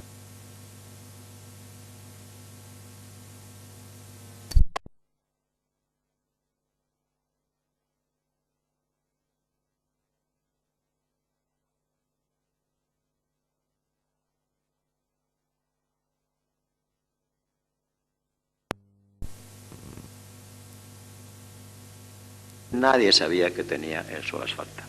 Bien, entonces, ¿de qué se trataba? De quitar y quitar y quitar para hallar el fondo. Esta es la labor de reencuentro con la identidad del hombre en la cual se encuentra con Dios, de una forma experimental. Hay un caso, y esto histórico, de Ramana Maharshi, que ha sido un gran santo de la India moderna. Este era un muchacho que tenía 15 o 16 años, era un muchacho muy rebelde, como todos los demás muchachos, pero un día, de repente, se le mete en la cabeza la idea de la muerte. Y le atormenta, le martiriza de tal manera que no puede vivir. Pero un día toma una decisión, enfrentarse con esa idea de la muerte y esa sensación de la muerte. ¿Qué hace? Se tumba en el suelo y va experimentando cómo va perdiendo su cuerpo, cómo se va quedando sin ideas, sin pensamientos, sin sentimientos. Llega un momento en que se queda sin nada, una conciencia totalmente vacía de todo lo que había en ella. Pero en ese momento, dice él, apareció esta experiencia, esta sensación, soy. Cuando en Occidente decimos soy, se nos dice, ¿pero qué eres? Porque diciendo yo soy, no has dicho nada. Hay que decir yo soy profesor, yo soy rico, yo soy empresario, yo soy tal y cual, porque si no ponemos un adjetivo, yo soy, pues como si no dijeras nada. Pues amigos, el que puede decir, experimentándolo, yo soy, ese se ha encontrado con el todo. Sigamos. Entonces, apareció la experiencia del yo soy. Y dice Ramana Maharshi, fue como una luz del mediodía que me cegaba, que me inundaba por todas partes. Y en ese momento sentí como no había límites, como ya no existía la muerte, como todo era vida, como todo era luz, como toda la existencia. Fijaos bien, cuando se quitó todo lo que había en él, cuando se quitó todo, se encontró con el todo del ser. Un ser sin riberas, sin límites, en el cual la muerte ya no tiene parte, porque el ser es ser, y de ninguna forma es no ser. Es decir, la muerte tal como la entendemos por aquí. Este es el camino de renuncia, de abandono de todo, para encontrarse con el fondo del ser. Ya son las 9:10, me quedaba aquí bastante materia, pero bueno, iré terminando. Iré terminando como pueda. Esto se expresa en la espiritualidad cristiana, partiendo del Evangelio, con la frase negarse a sí mismo y cargar con la cruz de Cristo, que es lo que explica San Juan de la Cruz en todas sus obras. Esto, que de alguna forma equivale a todo el camino de la nada que practica el hinduismo y el yoga, en su afán de encontrarse con el absoluto en el fondo del ser. En ese fondo del ser no hay pensamientos, no hay imágenes, no hay palabras, es todo silencio. No se ve a nadie, no se piensa en nadie, no se ama a nadie concretamente. Entonces, ¿qué queda? Pues queda todo. Porque amar a nadie, a alguien, es un amor particular. Pensar en alguien es un pensamiento particular, y lo particular no puede ser lo total. Cuando desaparece todo eso en este camino de purificación, entonces, de una forma para nosotros incomprensible, incognoscible e inexpresable, se hace presente una totalidad, una energía infinita, amorosa, una identidad, digamos, cognoscitiva con todo lo que existe. Y esa totalidad, poco a poco, en una labor de purificación que no ha terminado, sino que tiene que seguir hasta el final de la vida, eso va penetrando en el hombre y dándole una nueva forma de ver y de amar. No es que le enseñe algo nuevo, es que le enseña a ver de forma nueva todo lo que sabía y veía. No es que le infunda un nuevo amor a alguien, sencillamente le infunde una nueva forma de amar. Así es como encontramos esos hombres transformados, esos santos hindúes. Hoy hablaba yo con Madana, la devoción que me inspira, por ejemplo, un Swami Sivananda, me inspira auténtica devoción, un Ramakrishna, un Ramana Maharshi, todos esos santos de la India, me inspiran una devoción tan grande como pueden inspirarme los santos cristianos. Son personas transformadas, por cuyos ojos y por cuyo cuerpo se asoma esta totalidad, esta energía, este campo de fuerzas inmenso que existe en lo más profundo de nosotros y que tenemos reprimido porque nos movemos en la capa de arriba que no deja moverse, rebullir y despertar a esas energías. Jung también nos lo ha dicho cuando estudió todo este mundo de los arquetipos, que en el fondo coincide con lo que dicen los místicos, como este mundo arquetipal, el inconsciente colectivo, es un paquete tremendo de energías que está ahí parado y que el hombre tiene que poner en movimiento, que tiene que hacer dinámico para poder llegar a lo que él llamaba la individuación, la realización verdadera del ser humano. Y para eso, decía él, hay que unir el inconsciente, que es como un mar infinito, con este pequeño consciente en el cual nos movemos. Toda esta es la grandeza del camino místico, tanto oriental como cristiano. Voy a ir terminando ya. Por lo tanto, no es un conocimiento neutro, que uno dice, pues muy bien esto. No, es un conocimiento que te transforma totalmente. Es lo que los místicos cristianos llaman ver a Dios en todas las cosas. El místico ya no te ve a ti, ni te ve a ti, ni ve esa silla, ni ve esta pared, o mejor dicho, las ve, pero las ve a través de la visión, de una visión que no es con los ojos, naturalmente, de la visión de algo inmensamente más grande, de algo que no se puede llamar una individualidad y que es Dios, que es una totalidad de amor y una totalidad de energías. Eso es lo que está en el centro de la captación y de la vivencia del místico, y desde esa totalidad ve esa misma totalidad en las cosas particulares. Por eso el místico ama a Dios en las cosas y ve a Dios en las cosas. Algo que curiosamente nos confirma la física moderna. Por no detenerme, no voy a explicar un poco esta cuestión que es sumamente interesante, cómo la física moderna se ha encontrado con la mística, mucho más y antes, y se ha encontrado antes que la misma teología cristiana con su propia mística. Para la física moderna no existen las partes, sino que existe un todo que se manifiesta en el mundo visible, en las cosas y en las realidades particulares. Ya se derrumbó el mundo cartesiano y newtoniano, para el cual pues el mundo es un conjunto de particulares que todas unidas forman un todo. Aquí no, hay un todo universal originario del cual salen y del cual son expresión y manifestación todas las cosas y todas las realidades particulares que vemos en el mundo. Cuando estas cosas las vemos como particulares, como separadas, entonces estamos falseando la visión, porque no son más que manifestaciones de la misma realidad. Y hablando en un sentido estricto, no debiéramos decir tú y yo, sino el todo en ti y en mí. Por lo tanto, somos dos manifestaciones de una misma realidad.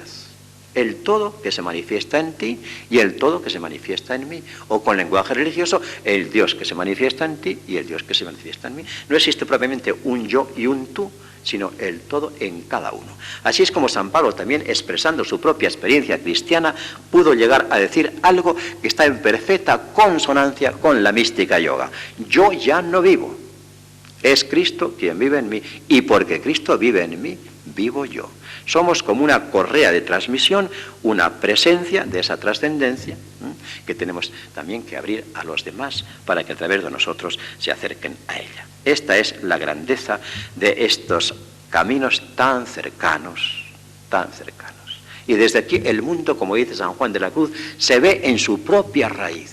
San Juan de la Cruz dice que el místico no ve las cosas en sí mismas, sino que las ve en su propia raíz, que es Dios, y desde ahí ve y contempla toda su grandeza. Leed el cántico espiritual y veréis cómo el santo mira la creación. Con qué ojos de admiración y de veneración. Con esa admiración que decía el físico Einstein, que cuando el hombre pierde la capacidad de admirar, está anímicamente muerto. Y lo que falta a nuestro mundo es la capacidad de admiración, porque ve nada más que la superficie de las cosas, nada más. Decía Einstein que el conocimiento místico del universo es el principio de toda ciencia. Pero para el mundo moderno, como dice Mircea Eliade, el gran historiador del fenómeno religioso en la historia de la humanidad, para el hombre moderno el mundo es opaco, ni habla, ni dice, es puramente un objeto. Pero también añade él, para el hombre religioso, que es el que ha traspasado la costra de las cosas y de sí mismo, y ha llegado a la profundidad de sí mismo y de las cosas, para ese hombre religioso, que esto es la esencia del hombre religioso, el hombre transparente, y que ve la transparencia de las cosas, para el hombre religioso el mundo habla, y el mundo dice. Y el hombre tiene que saber escuchar esa canción que existe en cada cosa. Bien, para terminar, y con esto termino, voy a leeros una oración de un yogi de religión hindú y después unas palabras de una yogini de religión cristiana. Me parece que resumen perfectamente lo que hemos ido diciendo en esta charla, que ya se ha alargado demasiado. Dice este yogi hindú, hablando de la divinidad: tú puedes comer en una casa, te puedes vestir en otra, puedes dormir en una tercera. Yo no tengo ninguna envidia del amor que puedas dar a otro, oh Señor blanco como el jazmín. Tu boca ávida mendiga el amor de toda la humanidad. Qué oración más preciosa, más universalista, más propio de un hombre que ha roto las fronteras que se separan a los hombres y a las religiones y ha visto ese amor de Dios que está ávido de toda la humanidad y que a todos se da. Y lo segundo, de una yogini cristiana, dice, hablando de la respiración, algo que los que practican yoga saben que es el centro, digamos, de toda esta práctica: respiración del hombre y respiración de Dios. unión de amor enredada en el fondo de cada uno, hasta el punto de que no se pueda saber dónde comienza uno y termina otro. Respiración que nos permite bajar más allá de nuestras propias profundidades. Es en este lugar insondable, inmutable, inalterable, donde tú eres mi hermano. Por esta centella, esta llama más íntima que nosotros mismos,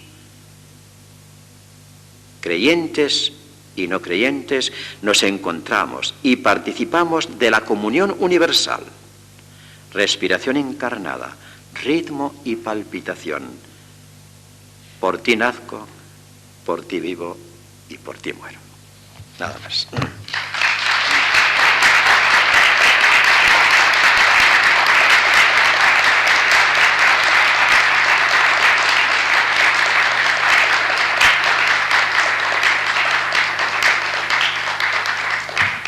Ahora, con muchísimo gusto, yo tengo un diálogo con vosotros, todo lo que me queráis preguntar. Si os sé responder, os respondo, y si no, os digo que no sé. Me podéis preguntar lo que queráis. ¿Alguna pregunta habrá? Digo. ¿Cómo?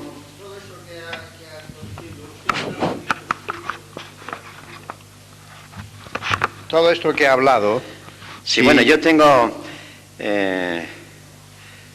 Yo colaboro en una revista que publicamos nosotros, los carmelitas de mi provincia, que se llama Revista de Espiritualidad, y de vez en cuando pero hacemos son carmelitas ustedes. Sí, yo soy carmelita descalzo. Ah. Sí. Bueno, me parece que lo dijo Madana. No, pero es que yo he llegado a última hora. Bueno, sí. Yo soy un padre carmelita descalzo, ¿no? Entonces, de vez en cuando hacemos un número monográfico, y a mí me encargaron una vez que hiciera un número monográfico sobre la meditación.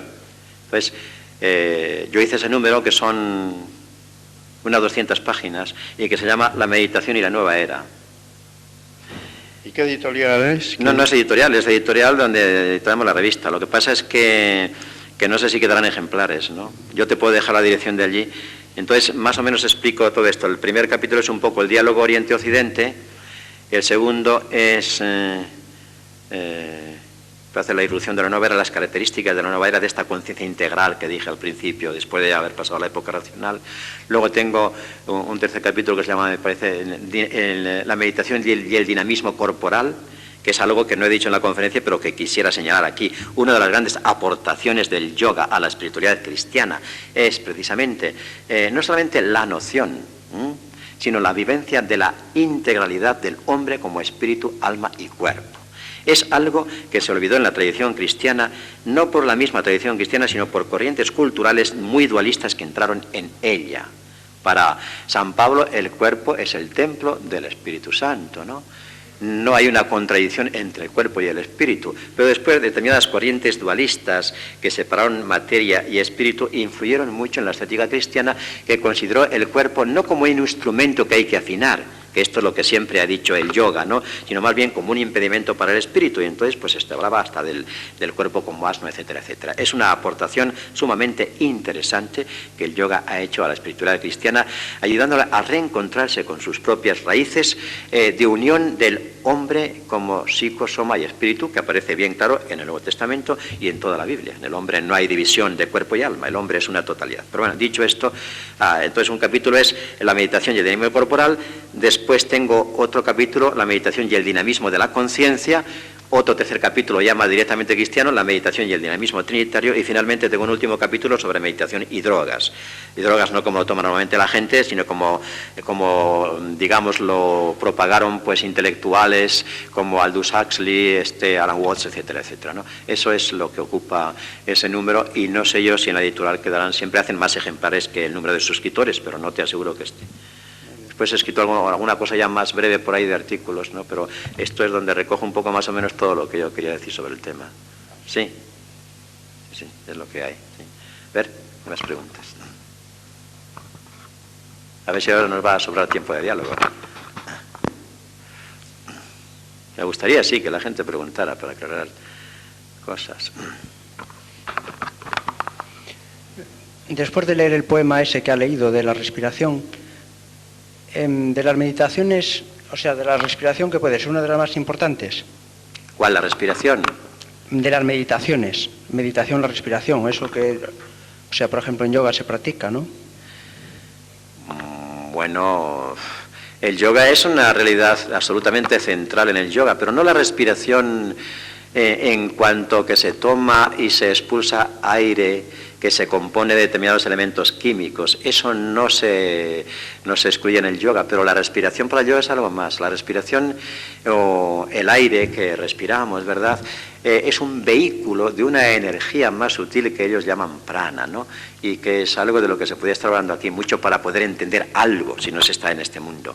Pero ciertamente las sesiones de yoga, por ejemplo, del Hatha Yoga, que es lo que conocemos más por aquí, que tiene unos aspectos físicos, pues van directamente a, digamos, a preparar el cuerpo para absorber esa energía, ¿no?, que además tiene una íntima relación con el sistema nervioso. O sea, lo que Occidente ha llamado prana, tal como él lo explica y como lo vive, ¿no?, y como ha tratado de transmitírnoslo, pues ese prana, digamos, es de la misma constitución que nuestro sistema nervioso. De ahí que necesitemos el alimento del prana que se transmite a través del aire, tanto y más que necesitamos los alimentos tipo químico para que podamos tener vitalidad, energía nerviosa, etcétera, etcétera. Entonces, las posturas del yoga en el fondo van dirigidas a liberar el aparato respiratorio y lo que el yoga llama los nadis, los canales de energía sutil. Entonces, yo lo tengo experimentado personalmente y por eso lo puedo decir. Yo, como dije al principio, padecí mucho insomnio y desde muy joven tengo esa tendencia. Y llegando a la primavera y el verano yo no duermo más de 4 horas seguidas, ciertamente con mucha profundidad, ¿no? Pero yo eso me lo soluciono tranquilamente. O sea, en invierno sí duermo unas 5 horas y media seguidas, o 6, y no necesito más ya. Por mi edad o por lo que sea, o porque la sesión de yoga te sirve de descanso por lo menos de 2 o 3 horas, ¿no? Te suple ese tiempo de sueño.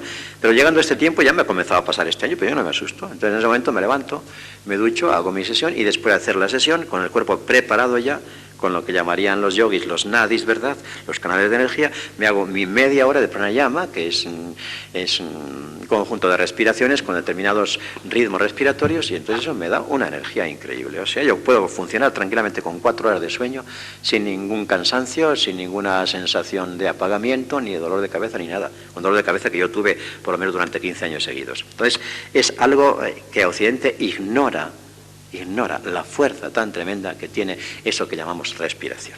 Pero contestando a tu pregunta, que no sé si es a lo que te refería, después me referiré también a la meditación, la sesión de yoga, en el fondo, a mi parecer, está dirigida a liberar todos los aspectos, digamos, y sitios, si quieres llamarlos así, de nuestro aparato respiratorio, y más allá de eso, a abrir y limpiar los canales de energía para que pueda absorberse y circular libremente por nuestro cuerpo esa energía tan misteriosa y tan poderosa que es el prana, ¿no? El prana que circula, como yo decía también, a través de este cuerpo energético nuestro, del cual el cuerpo físico denso que nosotros palpamos con nuestros sentidos no es más que un doble. Es como la última concreción de esa energía cósmica que tiene diversos grados de manifestación según los diversos ritmos vibratorios. Entonces, eso es algo absolutamente, digamos, desconocido para la mayoría, muy enigmático, muy raro, como muy esotérico y propio de personas que no están bien de la cabeza. La verdad es que yo, que siempre he sido muy desconfiado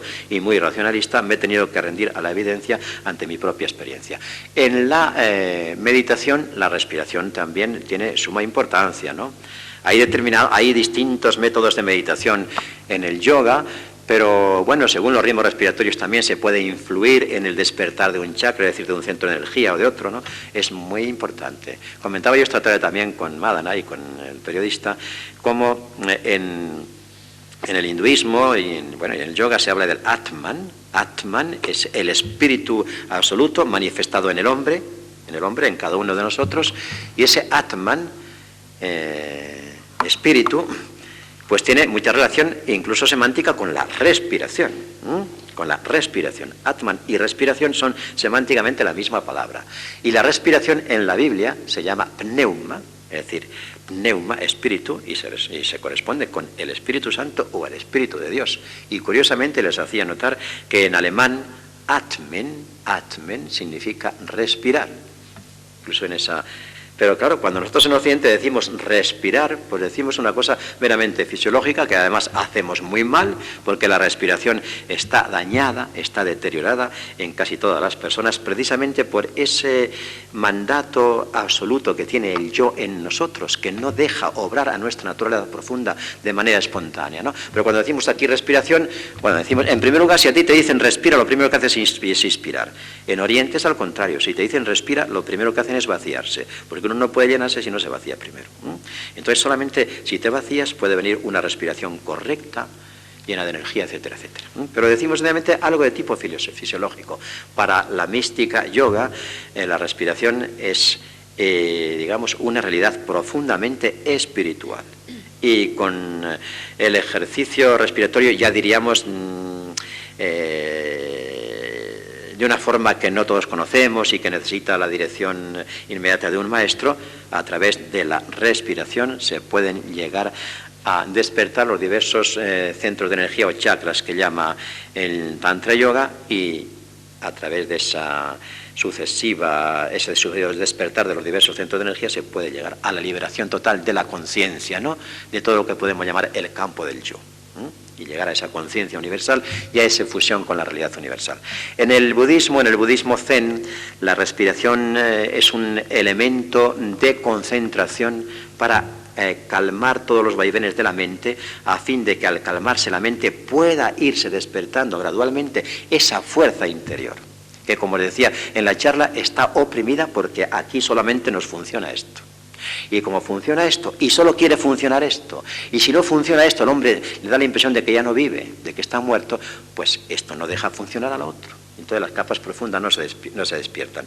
En el budismo zen, la respiración es un elemento de concentración que ayuda a la vivencia de pura presencia, que disminuye y hasta puede apagar la actividad del yo mental, y con eso ayuda a que se haga presente esa otra presencia, digamos, de infinito, de inmensidad, que en lenguaje religioso pues llamamos la divinidad.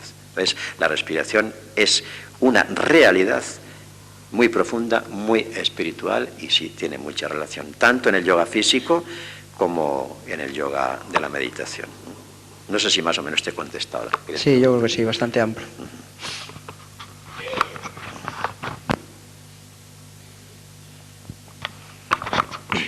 Mire, usted a lo largo de toda la charla que nos ha dispensado siempre ha hablado de que la búsqueda de Dios, de la divinidad, de uno mismo, es un camino individual. Es decir, es el hombre que se enfrenta a sí mismo, que trata de encontrar a Dios.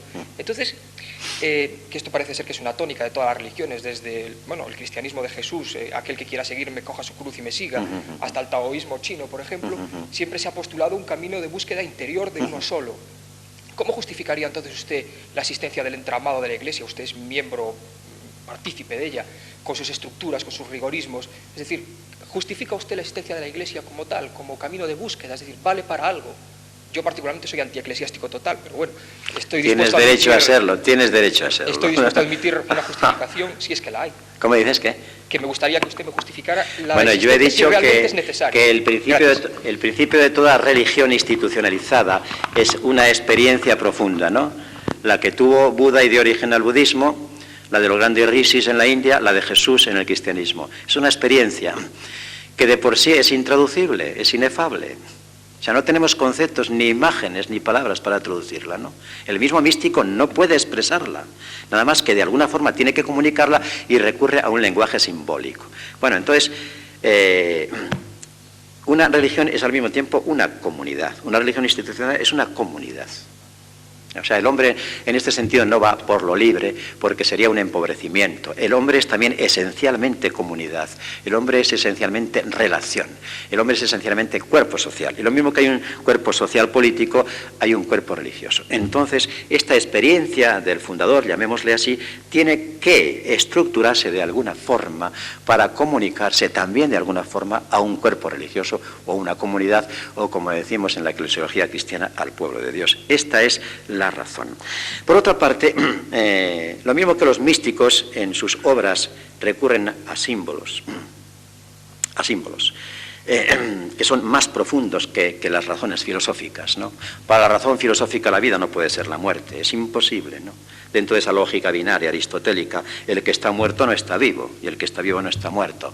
Pero eso es a un nivel más profundo. No se trata de esa contradicción que solamente es propia de la muerte. Se habla de que lo único que realmente existe es la realidad universal, que es ser, que es vida. Y esta vida tiene una manifestación en lo que llamamos nosotros vida, o en la idea que nosotros tenemos de la vida porque la captamos con estos sentidos. Pero ese ser también tiene una manifestación como en ese regreso a la no manifestación que es la muerte. Entonces serían dos aspectos de una realidad que está más allá de lo que nosotros llamamos vida y muerte. Por eso, en esta capa más profunda no hay contradicciones. Esto es propio sencillamente de la mente lógica binaria.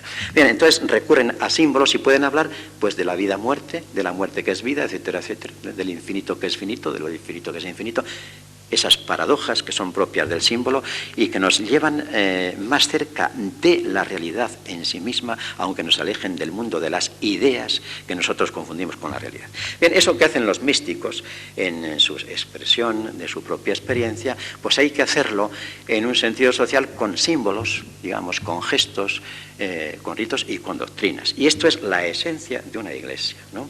De la estructura de... Eso es la esencia. Ahora, tú me puedes decir, ¿tiene derecho a existir una estructura eclesial? Yo no solamente te diría que tiene un derecho, sino que es una necesidad, porque si no, no se podría vivir comunitariamente una experiencia de tipo profundo como es la que Jesús tuvo de Dios y la que tuvieron sus discípulos de Jesús, pero las dos cosas hay que tenerlas en cuenta. Y no puede expresarse nada más que pues eso, con símbolos, con todo el lenguaje religioso, todo el lenguaje de la liturgia es simbólico. Todo el lenguaje del Evangelio es simbólico, todo el lenguaje de la Biblia es simbólica. Lo malo es que es simbólico, lo malo es que la gente lo entiende literalmente y se queda entonces en un infantilismo, ¿no? Y tiene todo eso por cuentos y con mucha razón si lo entiende literalmente. Está en lo que llama Paul Ricoeur la primera ingenuidad, ¿verdad?, que es la propia del ignorante, del que no ha desarrollado su capacidad crítica, racional, entonces tiene una fe de primera ingenuidad. Según él, tiene que venir una segunda fase, que es la de la razón crítica, que comienza a nacer de forma fuerte con la adolescencia, y entonces el niño, pues el muchacho adolescente, pues digamos, reniega de todo lo que le enseñaron en la infancia y de la religión infantil que practicó y que ahora le parece una ridiculez, y lo es ya a su edad, tal, si la quiere seguir viviendo tal como la vivía. Pero para Paul Ricoeur, esta no es la última maduración del hombre ni de su conocimiento, sino que superada la primera ingenuidad, y llegada a la época de la razón crítica y analítica, tiene que dar paso a otro estadio evolutivo de su existencia, que es el terreno del símbolo, donde, digamos, lo invisible se hace presente, digamos, en cosas visibles. Y esto es lo que tiene que hacerse presente en los símbolos de la liturgia cristiana, en sus sacramentos, que también son símbolos, y así se enseña en teología, en su doctrina y en sus estructuras incluso sociales. Esta es la esencia de la Iglesia como cuerpo de creyentes, ¿verdad? Otra cosa son determinadas estructuras que pueden estar incluso impidiendo o obstaculizando el acercamiento a esa experiencia profunda del fundador del cristianismo, que es Jesús. Es una cosa distinta el discutir determinadas estructuras a discutir la Iglesia misma como institución. Me parece que son dos cosas distintas, respetando naturalmente tu derecho a ser antieclesiástico. Son dos cosas distintas. No se puede confundir nunca una estructura concreta que puede haberse hecho rígida, que se puede haber hecho despótica, que se puede haber hecho casi meramente jurídica, y que con razón se desecha, y se desecha en la Iglesia, ¿no? Aunque sea muy difícil quitar lo que ha dominado durante siglos, pero vamos, yo como estudiante de ella y un poco, vamos, yo soy profesor de teología y sé más o menos por dónde van las cosas, ¿no? Pues se está tratando efectivamente de que las estructuras de la Iglesia reflejen la experiencia del Espíritu y ayuden a vivir el Espíritu, que es esa realidad profunda del hombre y de Dios, como dice San Pablo. El Espíritu investiga hasta lo profundo de Dios, nos lleva al Dios verdadero y no a ese Dios superficial que tantas veces es proyección de nuestro propio yo. Por tanto, no solamente hay una, sino que hay una necesidad, y por eso todas las grandes experiencias se han estructurado de una forma o de otra. El budismo tiene una estructura, el hinduismo tiene una estructuración y la Iglesia cristiana tiene otra estructuración. Si quieres más fuerte, te lo concedo, pero la estructuración o la institucionalización es inevitable, me parece a mí, ¿no? Hasta los anarquistas tienen sus estructuras, no cabe duda. hasta los anarquistas que rechazan todo tipo de estructuras, están unidos por una determinada estructura de tipo social. Es lo que se me ocurre responderte. Pero yo soy antiestructuralista, no soy antiestructuralista, pero sí estoy contra determinadas estructuras de la Iglesia, ¿no? Ahora, comprendo que yo tengo mis defectos, ¿verdad? Y no puedo exigir que los demás sean inmaculados. Y comprendo también que el lastre de la historia pesa mucho y que costará su tiempo el llegar a unas estructuras más sencillas y más neumáticas, por decirlo así. Es decir, que reflejen más al espíritu y que ayuden más a vivirle. Es lo que se me ocurre contestarte, ¿eh? No sé si te he contestado. ¿Sí?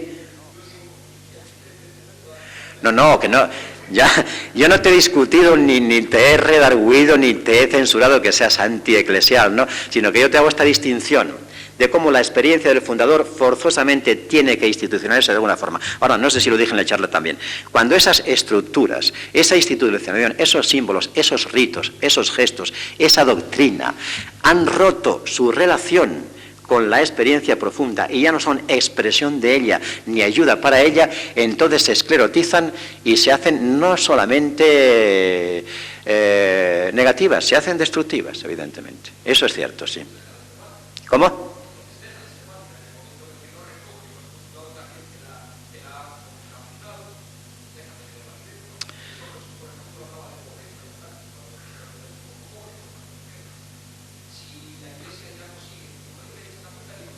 Sí.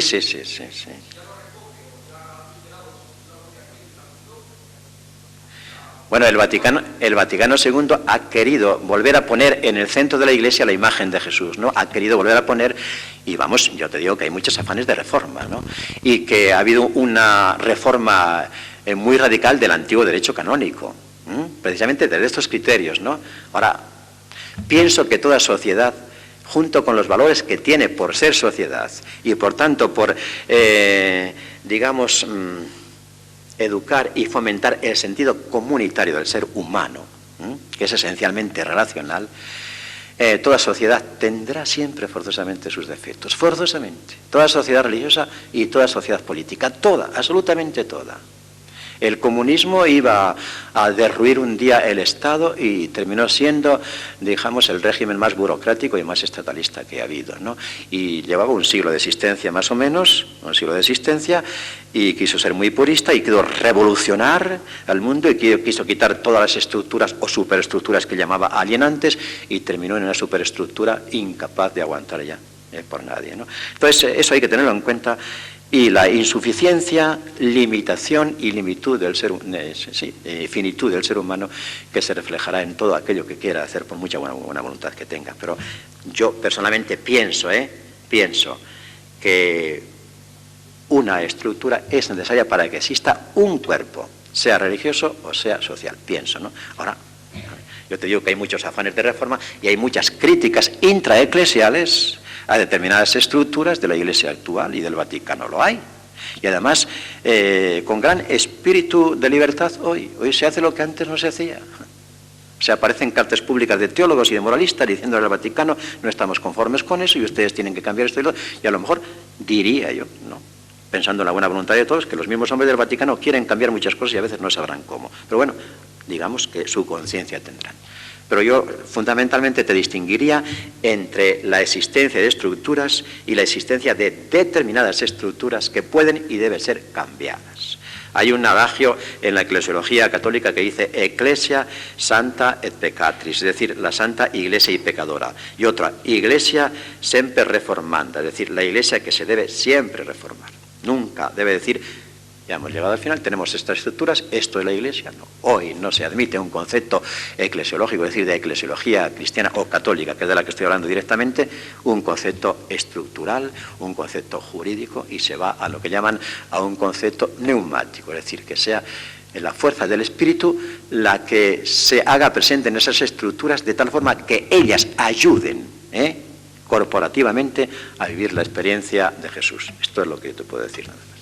Por lo demás, sigue siendo antieclesiástico y no te preocupes, no tenga ningún sentimiento de culpabilidad, tranquilamente, ¿no? Tienes un derecho. ¿Qué más? A ver, ¿alguna cosa más queréis preguntar? Vamos a ver, usted está en la línea de yoga y en la línea del cristianismo, las dos. A ver si me puedo explicar bien lo que quiero decir. Un yoga busca la salud y relaja el cuerpo para llegar a conseguir ese estado de plenitud y llegar allá, ¿no? En la religión es a base de cilicios, de frustraciones, de complejos. ¿Usted cree que pueden llegar los dos al mismo estado? Pues yo creo que al final de uno será diferente al del otro. Es que yo le digo la premisa, porque yo soy un creyente, yo soy un religioso, yo no ni uso cilicios ni ascéticas maniqueas de ningún tipo. O sea, no me identifique usted eso con la religión, por favor. O sea, bueno, yo esto lo he vivido, o sea que... Es distinto. Le diría lo mismo que le he dicho al joven aquel, ¿no? Sí, ya hay determinadas expresiones que no han nacido directamente del cristianismo, sino que han entrado en él porque han entrado corrientes muy dualistas, ¿no? Que llevaron a esa situación y a ese concepto de ascesis, ¿no? Que hoy es rechazado, ¿no? Es rechazado. Pero no se puede identificar la religión con eso. Yo en absoluto practico eso y además lo rechazo, ¿no? Por otra parte, tendríamos que estudiar un poquito por qué se hacían aquellas cosas, porque está comprobado que determinadas penitencias corporales, ayunos, etcétera, etcétera, influyen en la química del cerebro y que esas mutaciones químicas del cerebro a base de determinadas penitencias ayudaban mucho a la oración y a la concentración. O sea que lo que nosotros vemos como un maniqueísmo, un desprecio del mundo, podía tener su razón profunda de ser. Esa razón profunda se olvidó y al olvidarse, pues naturalmente hemos terminado despreciándolo con razón. Pero es posible que haya... Yo creo que todo lo que se ha practicado en la humanidad ha tenido una razón, todo, ¿no? Todo, sobre todo lo que se ha practicado durante muchos siglos y por grandes colectividades, aunque nosotros no conozcamos ya esas razones. Pero de todas maneras yo te diría, como quieras que te llame, ¿no? Y es que yo estoy acostumbrado a llamar ya a todo el mundo de tú. No sé si es una falta de respeto o sencillamente una confianza, que eso no se puede identificar con la religión, en absoluto, en absoluto. La religión fundamentalmente es una experiencia de Dios como amor, ¿no? Y la religión, por lo mismo, es un camino para salir de tu individualismo, llegar a un no yo. Y cuando se llega a un no yo, queda el amor, o sea, forzosamente. No te quedas vacío, no te quedas sin tú y sin nada. Cuando se llega al no yo, aparece el amor universal en tu vida. Eso es la esencia de la religión. Y esos otros son aditamentos, son, digamos, afluentes que han podido ir entrando en ella, pero que no son ella. Entonces, ahí sí que hay quien ha criticado ese estado como un estado de imbecilidad. Ah, sí, por supuesto, claro, sí, pero vamos, eso porque no quiere decir si que tenga... ya no es nada y tal, a ver qué pasa. Es un vacío lleno. Mientras que hay muchas plenitudes vacías. Y usemos la paradoja también. Eso es así. O sea, la experiencia es que ese vacío no es el vacío absoluto, es el vacío de todo ese mundo en el que te mueves y que impide que la realidad total, la realidad sin límites, la realidad infinita, se despierte en ti, se mueva en ti, bulla en ti o como quieras llamarlo. Y esa realidad aparece cuando tú te callas y la dejas obrar a ella. Cuando tú te callas en una actitud realmente, digamos, de presencia, de búsqueda, todo lo que quieras, cuando tú te callas y más o menos la vienes a decir, aunque no se lo digas con palabras, obra en mí, ella comienza a obrar. Y transforma a la persona. Esta es la experiencia, por ejemplo, que nos describe San Juan de la Cruz en todas sus noches de purificación, pasiva sobre todo, y esta es la experiencia que tenemos en el hinduismo, en el yoga y en el budismo. O sea que esa calificación de estado de imbecilidad proviene también de una mente puramente racional, que es incapaz de entender, no digo ya de vivir, que el todo y la nada son en el fondo la misma realidad, que ve como contrapuesto el algo y la nada, y mucho más el todo y la nada. Lo ve, pero esto es cosa de aquí. Eso no es así. Son ideas que nosotros sacamos de los fenómenos que vemos. Ya Kant, en su filosofía y en su crítica de la razón pura, que inauguró, digamos, toda una nueva etapa de la filosofía, y en este sentido definitiva, nos dijo que los órganos de nuestros sentidos no conocen la esencia de las cosas, la Dinkansik que él llamaba, no sea la cosa en sí, conocen solo los fenómenos, es decir, como la capa externa de las cosas, pero la esencia se nos escapa.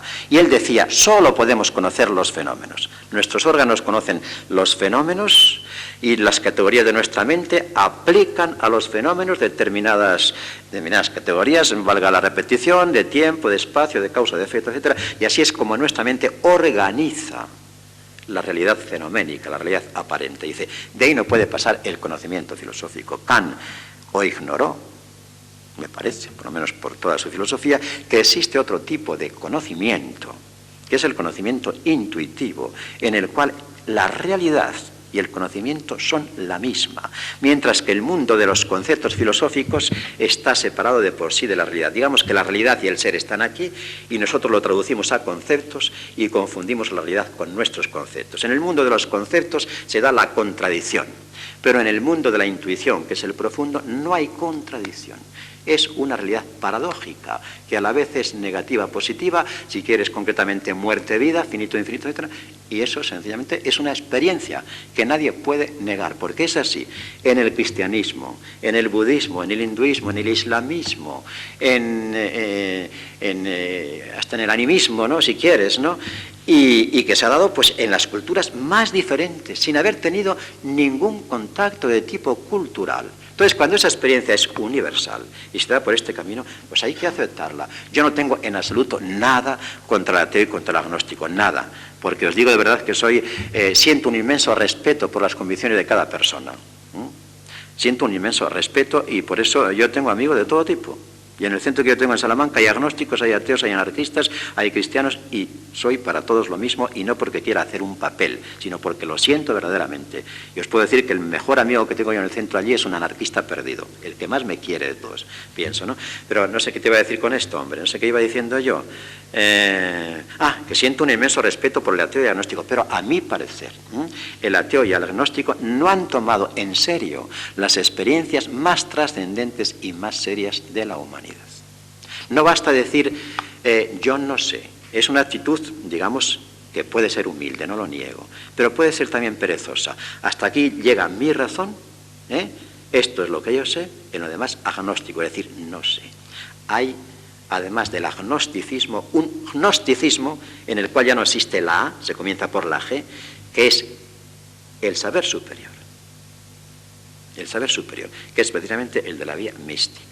Y ese al que han llegado los grandes espirituales por un camino de vaciamiento metódico y real de todo este mundo, que por ser el único que se mueve en nosotros, vuelvo a repetir por enésima vez, no deja rebullir a esa otra capa profunda de nuestro ser. San Juan de la Cruz tiene una poesía, según se dice allá en el encabezamiento, escrita después de un éxtasis, que dice lo siguiente, y que es muy significativo: entréme donde no supe y quedéme no sabiendo. Yo he comentado alguna vez que estos dos versos los podría afirmar un agnóstico. Entréme donde no supe y quedéme no sabiendo. Pero el verso de San Juan de la Cruz no termina ahí. El tercer verso es toda ciencia trascendiendo. Y sigue leyendo toda esa poesía y ya verás qué belleza y cómo ahí se está palpando una experiencia formidable de un hombre que le transforma, que eso es precisamente el criterio de verdad de las experiencias. Cuando una vida queda totalmente transformada en amor y ve el mundo transfigurado y ve la transparencia de las cosas y supera la opacidad que a nosotros, digamos, nos domina, por eso no vemos, no escuchamos al universo, no tiene palabras ya para nosotros, es mudo, es una cifra, ya no nos dice nada. Entonces uno humildemente tiene que decir, aquí hay algo que a mí se me escapa, pero hay algo, y algo muy grande. Entonces, decir, es un estado de imbecilidad, es estar juzgando un estado tal como esa persona le concibe, pero no tal como es en la realidad. Eso es así. Es una experiencia de un vacío lleno de amor, y de un amor que no cabe ya en categorías, ¿no?, ni cabe en límites.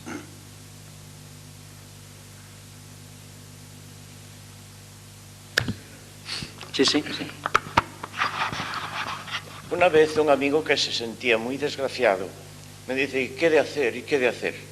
Yo le dije, siéntate a gusto, relájate bien, ve adentro y ama. Y me preguntó, ¿y eso cómo se hace? Bien, es lo más sencillo que hay. Pero ya que usted habla de estas cosas y ha leído más y conoce libros, ¿cómo se le puede invitar a alguien para decirle cómo se hace? Bueno, debe escoger un maestro, ¿no? Una persona que le indique el camino. ¿Y dónde hay un maestro? Yo, si fuera tan sencillo como hacer una receta de farmacia, pues ahora mismo se la extendía, pero claro, no se trata de eso, ¿no? Porque es que a veces en conversaciones se presentan preguntas y la única respuesta posible es contempla. Ya lo sé, sí, bueno. Esa es la gran capacidad del hombre, ¿no? Que está en nosotros absolutamente soterrada, ¿no? Y claro, puede decir, ¿y por dónde se agarra eso? Exactamente, sí. Lo que sí puedo decir es que contemplando en la oración se aprende muchísimo, pero no queda en la memoria, ni es mental, ni es intelectual. Exacto. Claro, se le puede poner ejemplos, ¿no? Pero luego es una cuestión de disciplina, ¿no? O sea, todas esas cosas no vienen de repente de disciplina, ¿no? O sea, aprende, y tampoco se trata de un rato solo de oración o de contemplación o de meditación, como queráis llamarlo, es una hora de toda la vida. San Juan de la Cruz te comienza hablando, o sea, de la noche de los sentidos para pasar después a la noche del espíritu, ¿no? En que tienes que desapegarte, no es que tengas que abandonar todo, de todo lo sensitivo y también de lo espiritual, y te dice, tienes que irse abandonando las imágenes que tienes de Dios y los conceptos y todo eso, porque nada de eso es Dios, todo eso es tuyo, ¿no? O al menos son mediaciones que si de alguna forma te pueden acercar a Él, por otra parte te impiden una presencia inmediata y pura y sustancial de Él. Entonces, es un camino que ocupa toda la vida y que tiene, por decirlo así, su tiempo fuerte en el rato de meditación o de oración, etc. Pero se puede instruir no en 5 minutos, pero vamos, en varias charlas, ¿no? Y invitándole a asistir a unas sesiones de meditación o de oración. Pero yo creo que se le puede decir, mira, en la vida tú muchas veces contemplas, ¿no? La contemplación de una flor, oye, en primer lugar, tienes que estar allí con una actitud absolutamente desinteresada. No tienes que buscar nada de la flor. Tú ponte ante ella. Trata más o menos de callarte interiormente y de contemplarla y dejarla que te hable. Y dirá, ¿y qué palabras me dice? Claro, hay muchas cosas de palabras, muchas maneras de hablar, ¿no? Verás cómo entonces tú adquieres una relación más personal, más amorosa con esa flor. Y verás cómo así vas aprendiendo a que todo te hable y a que todo te resulte más hermoso. De esta forma yo le iniciaría, ¿no? Que haga esas experiencias, ¿no? O que se ponga a la orilla de un río, pues sienta pasar el río, ¿no? Y que se inmerja más o menos pues en ese ruido, como que no es ya este ruido particular de la ola, sino esa especie de superruido, ¿no? Esa presencia de algo trascendente que se hace presente en cualquier cosa de nuestros sentidos. Yo le hablaría en este plan. Aquí tendríamos que estar hablando mucho tiempo y nos cerrarían el centro con mucha razón, ¿no?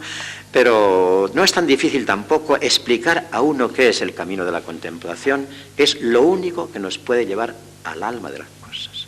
Si no, ese alma se la arrancaremos y haremos de todo un objeto utilitario. Cuando todo, absolutamente todo lo que existe es una manifestación de lo divino y tiene en sí la fuerza de lo divino.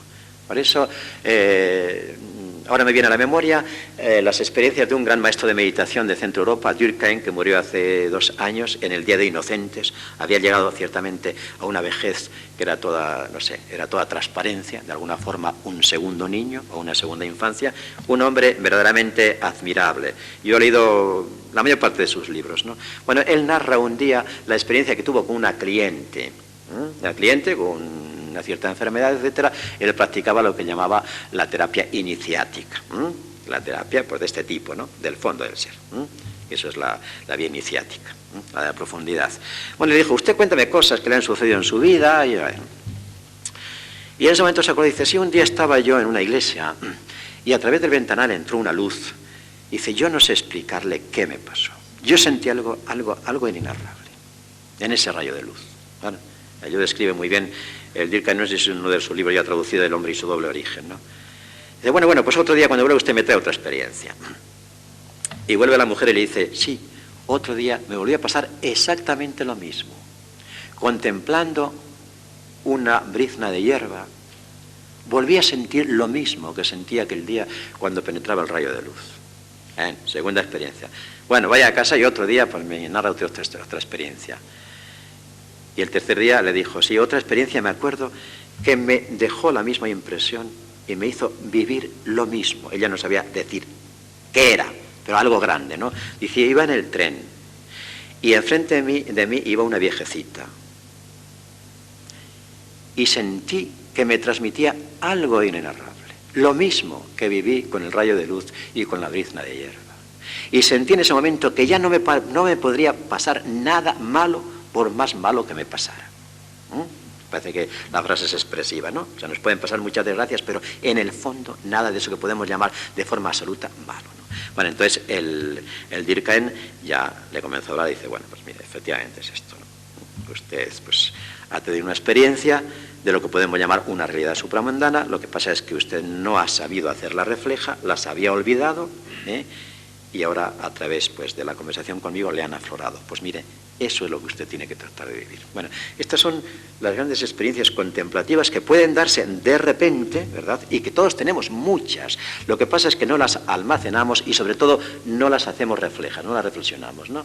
Pero si realmente fuéramos acumulando todas esas, veríamos cómo nos están señalando una forma de comunicación y de unión con la realidad absolutamente distinta y desde luego infinitamente más profunda y más hermosa que la que normalmente tenemos. ¿Qué vivencia tenemos de las personas? Esa persona me vale, esa persona me es útil, o esa persona me es agradable porque tiene la cara guapa, o me es muy desagradable porque es fea o porque es vieja.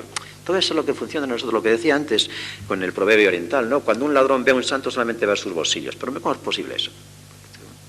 Entonces la contemplación te abre el templo, diríamos, porque hasta la misma palabra está en relación con él, te abre el templo de la realidad. El estrato sagrado de la realidad. Y donde tú ves un amigo que te puede ayudar en una empresa, y donde yo veo un enemigo, o yo veo un hombre que se me hace simpático, etcétera, etcétera, otro puede ver ese fondo del ser, que es la bondad, que es el amor. Pero ni una bondad y un amor cualquiera, sino un amor y una bondad que rompen todos los límites, ¿no? Y de que luego llamamos amor divino y bondad divina, porque así es como uno se acerca a Dios. A Dios no se le ve como una figura que no la tiene. Es ese sustrato universal, digamos, de los seres particulares. Pero a él no le podemos encasillar en unos numerales, ¿no? En unas categorías de individualidad o unas categorías de cantidad, ¿no? Porque no es eso, ¿no?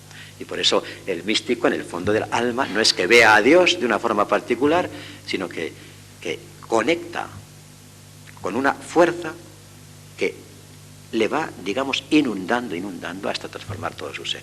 Pero sea fácil o difícil enseñar el camino de la contemplación, es lo que más necesita el hombre moderno que ve en el mundo y, digamos, indirectamente en las personas y en los seres humanos un objeto de dominio, de manipulación.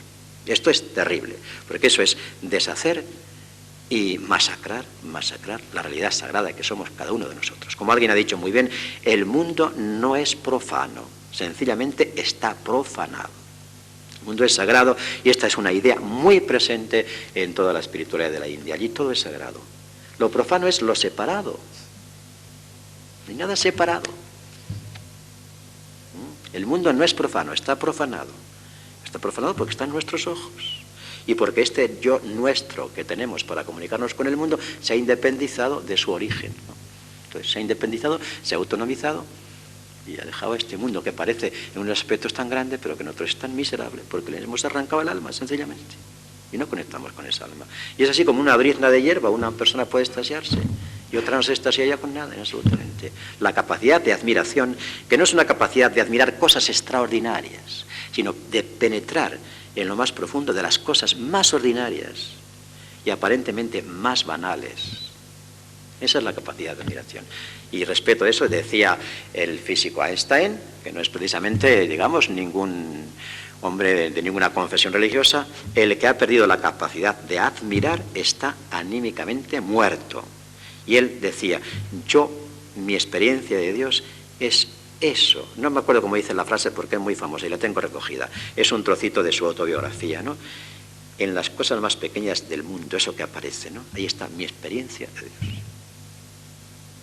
Esto es lo que falta en general.